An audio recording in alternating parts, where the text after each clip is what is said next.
어려운데 슬기하면 쉬운데 기슬 하니까 어렵죠. 일으킬 기자에 무릎 쓸 자, 무릎을 일으켜 세우는 자다. 오늘 본문 말씀과도 이렇게 연결이 되는 이름이에요. 우리 전도사님 이제 처음 설교하시는데 하나님의 말씀 듣도록 하겠습니다.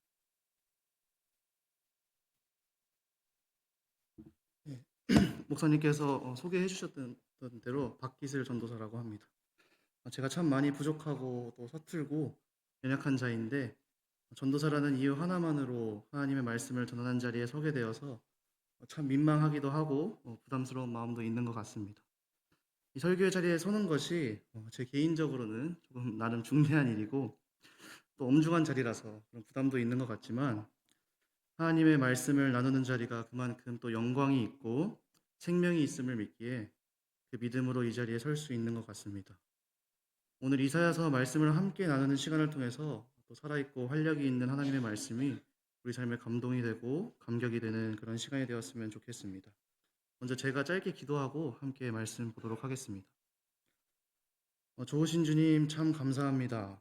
오늘도 좋은 날 허락하셔서 우리가 주일 오후에도 은혜의 자리, 또 찬양의 자리, 말씀의 자리를 사모하게 하시니 감사합니다. 이 시간 하나님께서 주인 되어 주시기를 소망합니다. 전하는 자의 입술을 주장하여 주시고 듣는 우리에게는 심령의 길을 열어주셔서 오직 하나님의 말씀만이 남는 귀한 시간 되게 하여 주시옵소서. 참 감사드리며 예수님의 이름으로 기도드립니다. 아멘. 네, 오늘은 여호와의 길을 예비하라라는 제목으로 함께 말씀을 나누고자 합니다. 우리가 함께 읽은 말씀은 이사야서 40장 말씀입니다. 이사야서 전체가 그렇지만 그 중에서도 저희가 오늘 살펴보는 40장 이후부터는 하나님의 백성들을 향한 미로와 소망이라는 주제가 굉장히 두드러지게 나타나게 됩니다. 오늘 저희가 함께 읽은 40장 첫 부분은 하나님의 위로로 시작하고 있습니다. 그리고 40장 이후로도 두려워하지 말라, 놀라지 말라, 나는 하나님이라, 이런 같은 구절들이 굉장히 많이 등장합니다. 이렇게 희망차고 긍정적인 하나님의 소망의 말씀들이 제게는 특별한 은혜가 되었고 또 그 은혜를 함께 나누면 더 새롭고 풍성한 은혜가 되리라고 믿고 이사야 40장 함께 살펴보도록 하겠습니다. 40장의 배경은 하나님의 백성들인 유다 민족의 위기입니다. 특별히 그 위기는 이방 민족의 압제 때문에 생겼습니다. 이런 이방 민족의 압제 때문에 유다 백성들은 1절에 나온 대로 위로가 필요한 상황이 되었습니다. 그렇다면 유다를 납치하는 이방 민족은 누구인가? 라는 질문을 했을 때 큰 가능성은 이제 두 가지 나라로 좁혀집니다. 하나는 아수르 제국이고 다른 하나는 바벨론 제국입니다.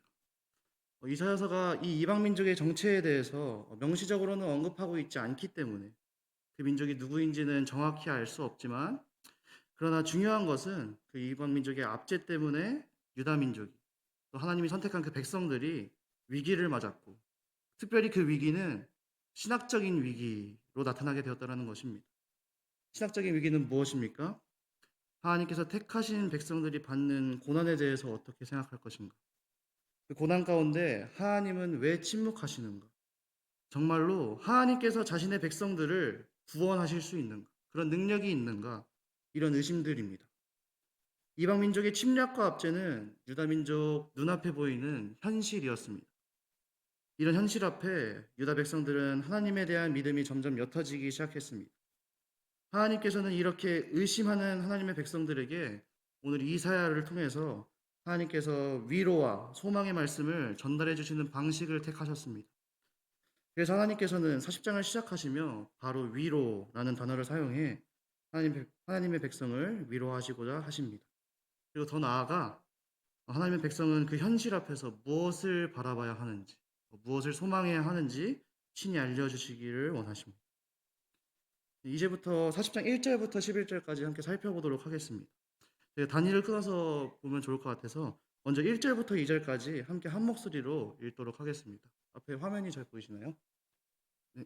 그래서 1절을 제가 읽고 1절 2절 같이 합독하도록 하겠습니다. 시작. 너희의 하나님이 이르시되 너희는 위로하라. 내 백성을 위로하라. 너희는 예루살렘의 마음에 닿도록 말하며 그것에게 외치라. 그 노역의 때가 끝났고 그 죄악이 사함을 받았느니라. 그의 모든 죄로 말미암아 여호와의 손에서 벌을 배달받았느니라 할지니라 하시니라. 아멘. 이 본문을 원어로 보면 40장의 첫 단어는 위로하라라는 의미를 가진 나하무라는 동사입니다. 히브리어 동사는 그 안에 주어가 포함되어 있어서 개역개정에서는 이제 너희는 위로하라라고 되어 있는 것이 히브리어로는 나하무라는 한 단어로 표기가 됩니다. 이 위로의 뜻을 가진 나하무라는 단어가 앞에 2번 반복되는데 이렇게 2번이나 반복이 된다는 것은 위로가 강조되고 있다는 것입니다. 유다 백성들은 위로가 필요합니다. 단순히 말 몇 마디에 그치는 어떤 그런 값싼 위로가 아니라 진정하고 참된 하나님의 위로가 절실히 요구되고 있습니다. 유다 백성들이 고난을 겪는 이유는 무엇입니까? 2절에 보면 그의 모든 죄로 말미암아 여호와의 손에서 벌을 배나 받았다라는 구절이 나옵니다. 이것을 보니 유다 백성들은 자신들의 죄 때문에, 특별히 우상 숭배 때문에 하나님의 손에서 고난을 받던 중이었습니다. 그러나 이제는 하나님께서 그 고난을 2절의 표현대로라면 그 노역을 끝내주시기를 원하십니다. 그 노역을 끝낼 수 있는 근거는 무엇입니까? 유다 백성들이 여호와의 손에서 벌을 배나 2배나 많이 받았기 때문입니다. 벌을 2배나 많이 받았다는 것은 실제로 유다 백성들이 죗값을 2배로 치렀다라는 의미가 아닙니다. 실제로 죗값을 그렇게 치른 것이 아니라 하나님께서 그렇게 간주하시고 여겨주신다라는 의미입니다. 어떤 민족이나 어떤 사람이 자신의 죗값을 스스로 치를 수는 없습니다. 하나님께서 그렇게 여겨주실 수만 있을 뿐입니다. 우리는 이것을 보통 2글자로 은혜라고 부릅니다. 하나님 보시기에는 우리는 분명히 죄인이지만 그런 우리를 그리스도의 보혈로 감싸서 보시고 의롭다라고 여겨주십니다. 하나님께서는 구약시대 때부터 유다 백성들에게 당신께서 선택한 그 백성들에게 그 동일한 은혜를 베풀고 계셨습니다. 다음 단락은 3절부터 5절까지입니다. 이 본문은 저와 여러분 함께 교독하고 5절은 합독하도록 하겠습니다. 제가 먼저 3절 읽도록 하겠습니다. 외치는 자의 소리여 이르되 너희는 광야에서 여호와의 길을 예비하라. 사막에서 우리 하나님의 대로를 평탄하게 하라.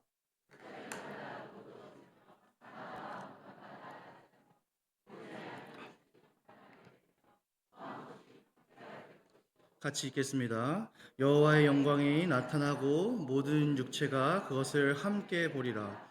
이는 여호와의 입이 말씀하셨느니라. 아멘. 1절과 2절의 화자, 그러니까 말하는 이는 하나님이셨습니다. 그런데 3절부터 5절까지에서는 새로운 화자가 등장합니다. 여기서 등장하는 인물은 2명입니다.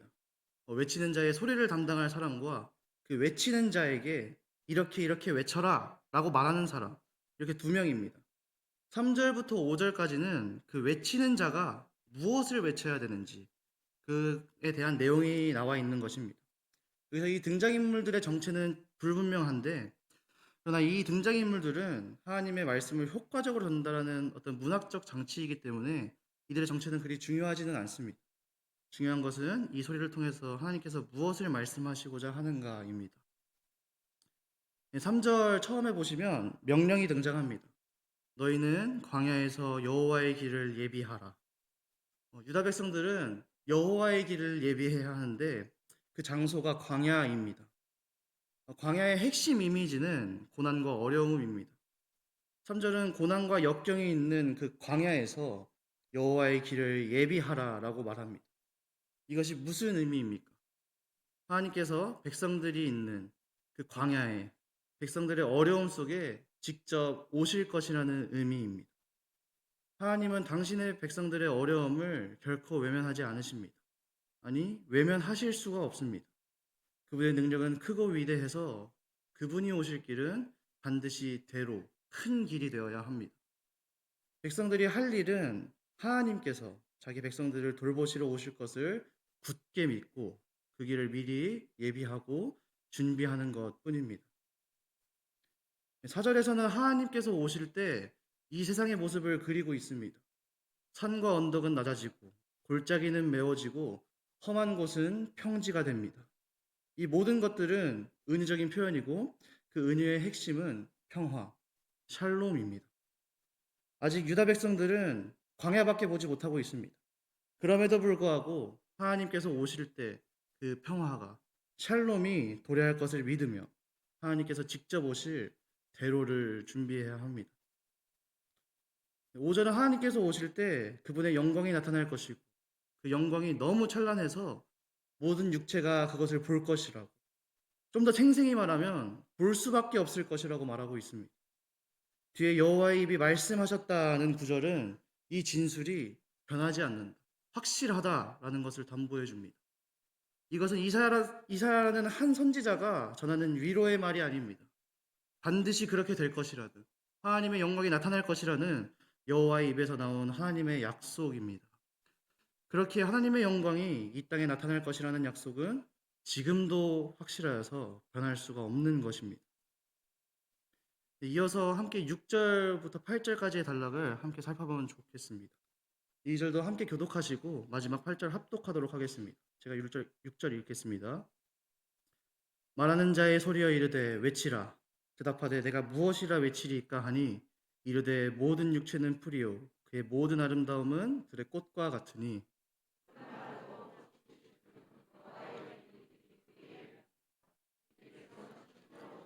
네, 함께 읽겠습니다. 푸른 마르고 꽃은 시드나 우리 하나님의 말씀은 영원히 서리라 하라. 아멘.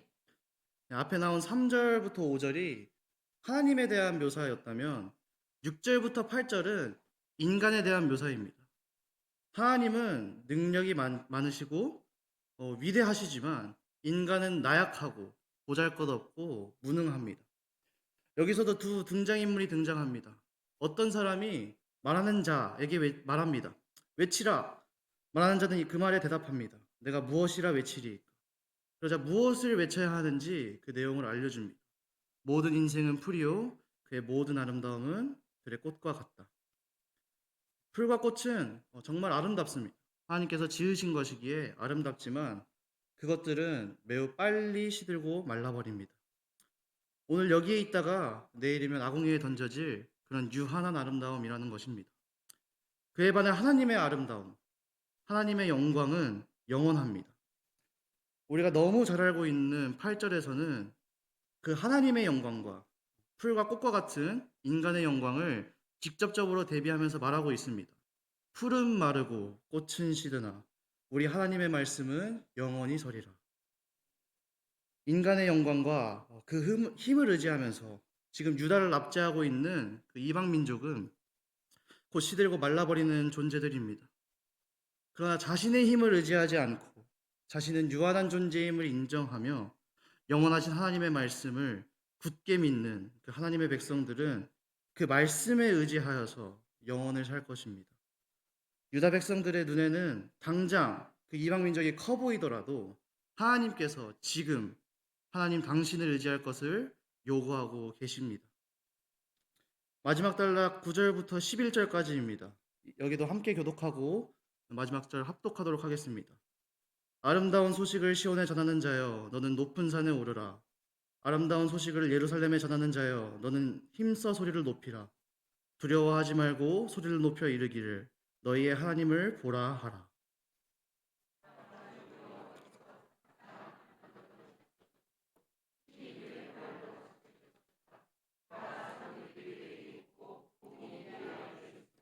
함께 읽겠습니다. 그는 목자같이 양떼를 먹이시며 어린 양을 그 팔로 모아 품에 안으시며 젖먹이는 암컷들을 온순히 인도하시리로다. 아멘. 네, 9절 첫 마디에 나오는 아름다운 소식은 무엇입니까? 앞서 나왔던 하나님께서 이 땅에, 이 광야에, 백성들의 광야에 오신다는 소식입니다. 이 소식을 먼저 한 백성들은 높은 산에 올라서 소리를 높여서 외쳐야 합니다. 하나님께서는 그저 우리 머릿속에 있는 개념이나 관념이 아니십니다. 그분은 모든 육체가 볼 수 있게 실제적으로 오시는 진짜 살아계신 분이십니다. 9절 끝에는 너희의 하나님을 보라 라는 구절이 있는데 이것은 하나님을 의지하라 라는 것입니다. 하나님께서 아직 실제로 임하시지는 않았지만 그 광야에 그분이 오실 것이 확실함으로 그 사실을 의지해야 한다라는 것입니다. 10절에서는 하나님을 백성을 구원할 강한 자라고 묘사합니다. 상급과 보응은 승리한 전쟁에서 챙기는 전리품을 의미할 수도 있습니다. 하나님께서는 지금 유다 백성들을 압제하고 있는 그 이방 민족을 이기고 물리치실 것입니다. 11절에서는 하나님을 목자라고 묘사합니다. 우리의 참된 목자는 하나님 한 분밖에 없는 줄로 믿습니다. 하나님께서 임하실 그날에는 하나님께서 친히 참된 목자가 되셔서 그들의 양떼를 세심히 돌보실 것입니다. 이방 민족의 압제를 물리치시고 하나님의 목자 되시는 그 샬롬을 임하게 하실 것이라는 놀라운 약속입니다. 이렇게 우리는 이사야서 40장 1절부터 11절까지의 말씀을 함께 살펴봤습니다. 그렇다면 이 이사야서의 메시지가 오늘날 우리에게 무슨 의미가 있겠습니까? 오늘 우리가 살펴봤던 여호와의 영광이 나타날 것이다 라는 그 이사야의 예언은 성취가 되었습니까? 성취가 되었습니다. 영광이신 예수님, 히브리서에 따르면 하나님의 영광의 강체이시오 또 그 본체의 형상이신 예수님께서 이 땅에 오심으로 성취가 되었습니다. 오늘 살펴본 이사야서의 선포는 모두 소망과 확신으로 가득 차 있습니다. 그러나 모두 미래 시제로 되어 있습니다. 그러나 신약은 이것을 미래 시제로 말하지 않습니다. 과거 시제로 말하고 있습니다. 말씀 한 구절만 보겠습니다. 요한 1서 1장 1절과 2절 상반절 말씀인데 화면에 띄워주신 대로 한번 읽어주시면 좋겠습니다. 시작.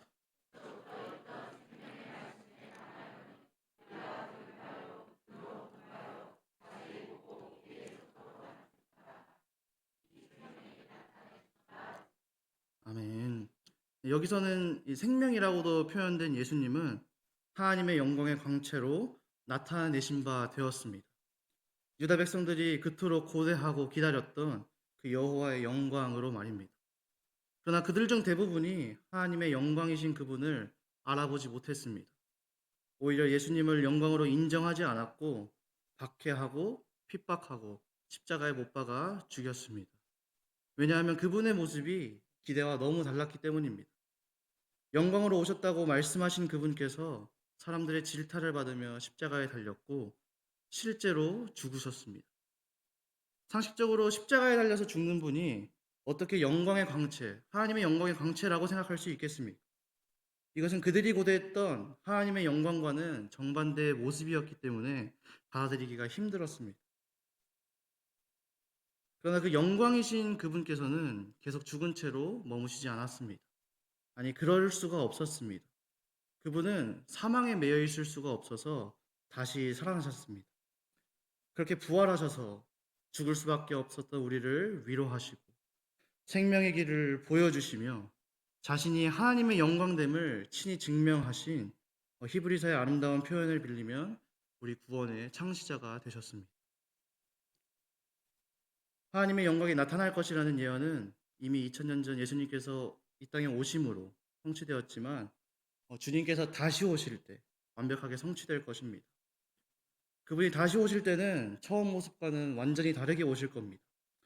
처음에 세상에 오실 때는 어린 양과 같이 온순한 모습으로 오셨습니다. 그러나 다시 오실 때는 사자처럼 위엄차게 포효하시면서 만물을 발 아래 두신 진짜 왕의 모습으로 오실 것입니다. 오늘 이사야가 노래했던 그 위대한 모습으로 말입니다. 그분이 왕으로 다스리는 나라는 평화로울 것이며 골짜기가 도두어지고 산마다 언덕마다 낮아지며 험한 길이 평지가 되는 놀라운 샬롬의 나라가 이루어질 것입니다. 우리는 이 나라를 언제 잃어버렸습니까? 우리 시조 아담의 타락 이래 우리는 이 나라를 잃어버렸습니다.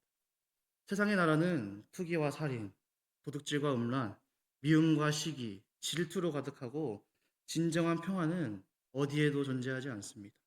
창세기 8장 22절에서는 타락 이후의 세상을 이렇게 정의하고 있습니다.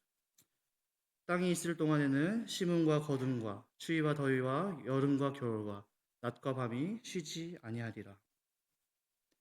지금 우리가 살고 있는 세상은 심음과 거둠, 추위와 더위, 여름과 겨울, 낮과 밤이 계속 반복되고 있는 광야 같은 세상입니다. 언젠가는 참된 행복을 찾은 것 같으면서도 돌아서면은 불행합니다. 참된 진리를 발견한 것 같은데 돌아보니 뭔가 거짓이었다라는 것이 판명이 됩니다. 반대로 슬픔과 낙담 가운데 있을 때라도 또 새로운 일로 기쁨이 차오르기도 합니다. 이것이 계속 반복되는 것이 광야에서의 우리의 삶입니다. 그러나 주님께서 다시 오실 때, 그 여호와의 영광이 완전히 나타나는 때 이런 삶은 청산될 것입니다. 이사야 60장에서는 세상의 삶이 청산될 때를 보면서 이렇게 노래하고 있습니다. 제가 읽어드리도록 하겠습니다. 다시는 낮에 해가 내 빛이 되지 아니하며 달도 내게 빛을 비추지 아니할 것이요 오직 여호와가 내게 영원한 빛이 되며 내 하나님이 내 영광이 되리니 다시는 내 해가 지지 아니하며 내 달이 물러가지 아니할 것은 여호와가 내 영원한 빛이 되고 내 슬픔의 날이 끝날 것임이라. 이런 비슷한 구절이 신약에서도 있습니다. 사도 요한도 성령의 영감을 받아서 기록한 그 자신의 책에서 동일한 것을 말하고 있습니다. 요한계시록 22장 5절입니다. 다시 밤이 없겠고 등불과 햇빛이 쓸데없으니 이는 주 하나님이 그들에게 비치심이라. 그들이 세세토록 왕노릇하리로다. 성경의 첫 시작인 창세기에서는 낮과 밤이 계속 반복될 것이라고 말했습니다. 그러나 성경의 마지막인 요한계시록에 이르러서는 다시는 밤이 없을 것이라는 은혜와 회복의 구절로 맞춰지고 있습니다. 이사야가 말했던 여호와의 영광이 나타날 때인 것입니다. 그러나 성경은 여기서만 그치진 않습니다. 그 여호와의 영광이 나타날 때가 예수님께서 다시 오실 그날이 머지 않았다라고 말하고 있습니다. 로마서 13장 11절부터 12절까지는 이렇게 말하고 있습니다. 우리 함께 한 목소리로 합독하면 좋겠습니다. 시작. 또한 너희가 이 시기를 알거니와 자다가 깰 때가 벌써 되었으니 이는 이제 우리의 구원이 처음 믿은 때보다 가까웠습니다. 밤이 깊고 낮이 가까웠으니 그러므로 우리가 어둠의 일을 벗고 빛의 갑옷을 입자. 아멘. 여호와의 영광이 나타날 때가 낮이 오고 동이 틀 그때가 머지 않았다는 그 구원의 긴박성을 말하고 있습니다. 그렇습니다. 정말 곧 동이 트고 아침이 되어서 예수의 나라가 세워질 날이, 여호와의 영광이 나타날 날이 지금도 여전히 긴박하게 다가오고 있습니다. 그렇다면 우리는 무엇을 해야겠습니까? 이사야서의 명령대로 준비해야 합니다. 그 영광스러운 왕이 오실 길을 예비하고 대로를 만들고 그 길에 꽃을 뿌리고 기쁨과 환희의 함성을 지르며 크게 외쳐야 합니다. 모든 산들은 평지가 되고 골짜기는 메워지며 영광스러운 주님께서 자기 땅에 다시 돌아오실 것이다. 저는 이것이 이사야가 노래한 아름다운 소식이라고 믿습니다. 이 땅의 거짓된 왕들과 거짓 목자들을 물리치시고 진짜 왕이시고 참된 목자이신 그분께서 친히 이 땅에 오시는 것이 어찌 복음이 아닐 수 있겠습니까? 그러나 이 복음을 선포해야 되는 장소는 광야입니다. 아직은 메마르고 척박한 그 땅. 하나님의 임재를 기다리며 사모하고는 있지만 완전히 실현되지 않은 그 광야. 그곳은 바로 우리가 살아가는 이 세상일 것입니다. 우리는 여기서 이 광야에서 하나님의 오심을 미리 보면서 예비해야 합니다. 우리의 광야는 참 다양할 것입니다. 누군가에게는 학교나 캠퍼스가 될 수도 있습니다. 누군가에게는 직장과 일터가 될 수도 있고 또 여러 가지 문제들, 경제적인 문제, 관계의 문제, 심하게는 가정과 교회조차도 우리의 광야가 될 수도 있습니다. 그러나 그 광야에서도 여호와의 영광이 오신다는 그 복된 소식으로 인해서 감격하며 주님께서 오실 길을 예비하며 살아가는 우리가 되면 참 좋겠습니다. 한 주간의 삶에도 우리가 이런 복음의 감격을 잃어버렸었다면 그 감격을 회복하는 한 주가 되고 우리가 너무 사랑하는 우리 주님께서 다시 오신다라는 그 사실로 말미암아 우리의 상황이 어떻든지 때로는 광야 같은 우리의 삶일지라도 역사하실 하나님을 기대하고 주님께서 다시 오신다는 설렘과 확신을 가지고 살아가는 복된 한 주, 또 복된 한 해, 복된 우리의 삶이 되기를 주님의 이름으로 깊이 소망합니다.